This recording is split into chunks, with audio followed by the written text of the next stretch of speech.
എൻ്റെ ടീച്ചറെ, മോക്കൊരു സ്കോളർഷിപ്പിൻ്റെ കാര്യം അറിയാൻ പഞ്ചായത്തിൽ വരെ ഒന്ന് പോയി. അവിടുത്തെ തിരക്ക് കാരണം ആരും ഒന്നും പറഞ്ഞു തന്നില്ല. പിന്നെ ഈ പെൻഷൻ്റെ കാര്യമാണെങ്കിൽ ഓരോരുത്തരും ഓരോ കാര്യങ്ങളാണ് പറയുന്നത്. എല്ലാം കൂടി ആകെ കുഴഞ്ഞു മറിഞ്ഞൊരവസ്ഥയിലാണ്. അതിന് നാരായണേട്ടാ, ഇപ്പോഴത്തെ കാലത്തെ ഇങ്ങനെ ഓരോ ഓഫീസും കയറി ഇറങ്ങേണ്ട കാര്യമൊന്നുമില്ല. എല്ലാ സർക്കാർ പദ്ധതികളും ഒരു കുടക്കീഴിൽ കാണാൻ പറ്റുന്ന വഴിയുണ്ട്. അതെന്താ അങ്ങനെ ഒരു വഴി?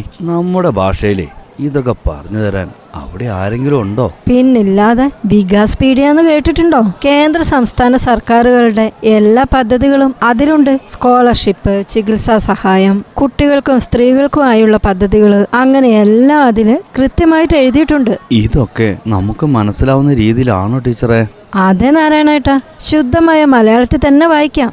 എല്ലാ വിവരങ്ങളും ലളിതമായി അതിൽ കൊടുത്തിട്ടുണ്ട്. എന്റെ ഫോണിൽ നോക്കിയേ, ഇതാണ് സൈറ്റ്. ആ, ഇത് കൊള്ളാലോ.